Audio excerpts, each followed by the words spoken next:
नमस्कार सबैजनालाई। मेरो युट्युब च्यानल हेरेर साथ र सपोर्ट दिनुभएको छ आजसम्म, उहाँहरूलाई धेरै धेरै धन्यवाद। आज चाहिँ मैले तपाईँहरूको लागि एकदमै इम्पोर्टेन्ट कुरा, पोर्चुगलको D1 भिजाको लागि होइन, आज चाहिँ मैले तपाईँहरूलाई चाहिँ एकदमै इम्पोर्टेन्ट कुरा लिएर आएको छु है। सबैले सुनेर साथ र सपोर्ट दिनुहुन्छ भन्ने भरपूर्ण आशा गरेको छु र मेरो कुराहरूलाई फलोअप गर्नुभयो भने धेरै राम्रो हुन्छ।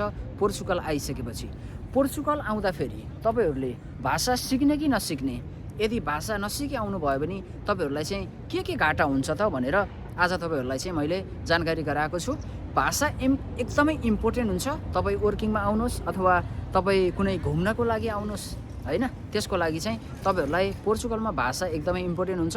हामी पोर्चुगलको लागि हामी इमिग्रान्ते हो, हामी इमिग्रान्तेको लागि चाहिँ भाषा एकदमै इम्पोर्टेन्ट हुन्छ।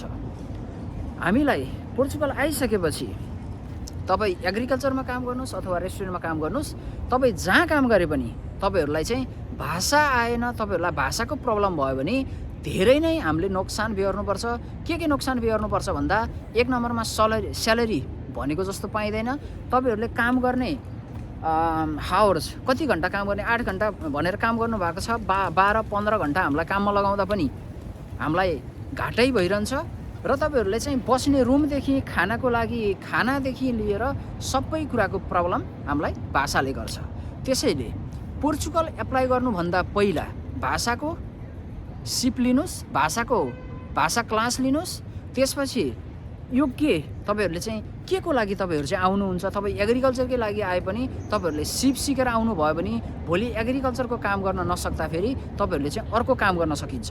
त्यसैले यो कुराहरूलाई ध्यानमा राखेर भाषा सिकेर कुनै सिप सिकेर पोर्चुगल आउनुभयो भने एकदमै बेटर हुन्छ। र अर्को कुरा, पोर्चुगलमा एकदमै धेरै भनेको ब्राजिलियरहरू छ। ब्राजिलियरहरूसँग हामीले काम गर्दाखेरि एकदमै गाह्रो हुन्छ हामीलाई। र सहनशीलता भन्ने हुन्छ, सहनशील भएर काम गर्नुभयो भने बेस्ट हुन्छ हैन। कसैसँग रिसाउने झर्किने गर्नुभयो भने चाहिँ पोर्चुगलमा काम छैन। पोर्तुगिजहरू एकदमै राम्रो स्वभावको हुन्छ। पोर्तुगिजहरूलाई रिसाएको, कसैसँग रेस्पेक्ट नगरेको त्यस्तो मन पर्दैन, क्लियर कुरा। यदि तपाईँहरू चाहिँ पोर्चुगलमा आइसक्नु भएको छ अथवा D1 भिजामा एप्लाई गर्दै हुनुहुन्छ, D1 भिजामा आउँदै हुनुहुन्छ भने चाहिँ भाषा सिक्नु एकदमै इम्पोर्टेन्ट छ र तपाईँहरूले सिप सिक्नु इम्पोर्टेन्ट छ।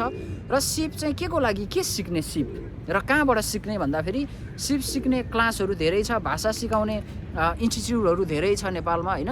त्यसैले त्यहाँ गएर चाहिँ तपाईँहरूले क्लासहरू, कोर्सहरू लिनुभयो भने एकदमै बेटर हुन्छ। आजको लागि होइन, भोलिको लागि, फ्युचरको लागि पनि राम्रो हुन्छ।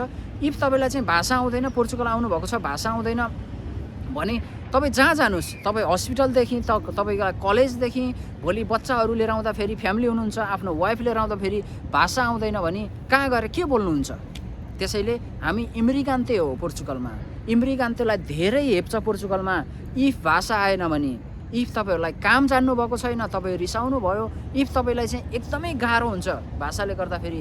त्यसैले भाषा जान्यो भने इमिग्रान्ते भनेर हेप्दैन, कसैले केही गर्दैन। त्यसैले भाषा र सिप एकदमै इम्पोर्टेन्ट हुन्छ। तपाईँलाई D1 भिजा एप्लाई गरिरहँदाखेरि तपाईँलाई भिजा लागेर तपाईँ पोर्चुगल आउनु तपाईँलाई ठुलो कुरो होइन, पैसा कमाउनु ठुलो कुरो होइन। तर भाषा जान्नुभएको छैन, सिप जान्नुभएको छैन भने तपाईँलाई एकदमै घाटा लाग्छ, नोक्सान हुन्छ। मैले तपाईँहरूलाई चाहिँ यो एकदम इन्टरटेनमेन्ट भिडियो बनाएको हो, ताकि म पोर्चुगलमा छु, मैले भोगेको कुराहरूलाई चाहिँ तपाईँहरूलाई सेयर गर्न लागेको छु। मैले भोगेका कुराहरूलाई चाहिँ सेयर गरेर तपाईँहरूलाई भोलि त्यस्तो दिन नआओस् भनेर चाहिँ मैले यो भिडियो बनाएको हो। त्यसैले मलाई लाग्छ यो भिडियो हेरेर तपाईँहरूलाई धेरै हेल्प हुन्छ, धेरै सहयोग हुन्छ। मैले एकदमै मनबाट, भित्र मनदेखि मैले भोगेका कुराहरूलाई समेटेर यो भिडियो तपाईँहरू सामु चाहिँ मैले बनाएको छु। पक्कै पनि तपाईँहरूले यो कुराहरूलाई रेस्पेक्ट गरेर, मलाई सब्सक्राइब गरेर र लाइक गरेर चाहिँ यसलाई झन् अगाडि तपाईँहरूले पनि यस्तो पीडाहरू नभोग्नु जुन मैले भोगेको छु, त्यो पीडाहरू नभोग्नु भनेर चाहिँ मैले एकदम हृदयदेखि नै तपाईँहरूलाई रेस्पेक्ट गर्दै भिडियो बनाएको छु। सबैले सुनेर सब्सक्राइब गरिदिनुहुन्छ भन्ने आशा पनि गरेको छु।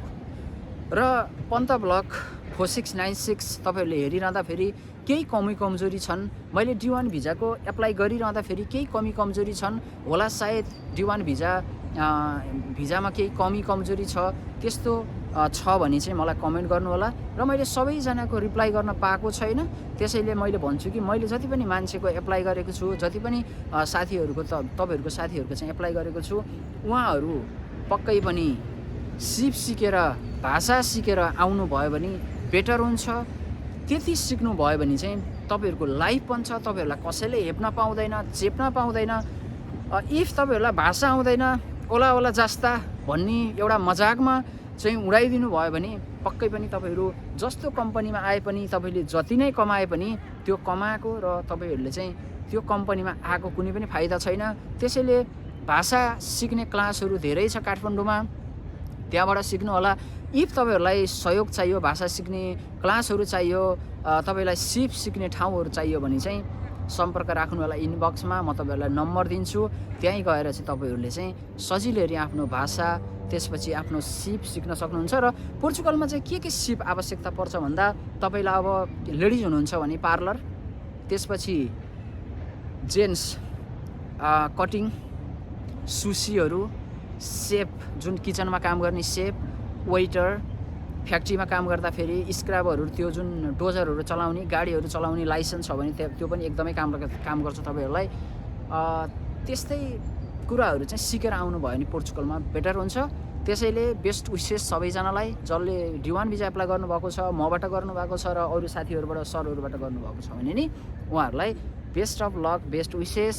र पोर्चुगल मैले फेरि पनि भन्छु, पोर्चुगल आउनु ठुलो कुरो होइन। पोर्चुगलमा भाषा सिक्नु र कामको एक्सपिरियन्स भएर चाहिँ त्यो काम गर्नु चाहिँ एकदमै ठुलो कुरो हो। सबैलाई बेस्ट विशेष। Thank you.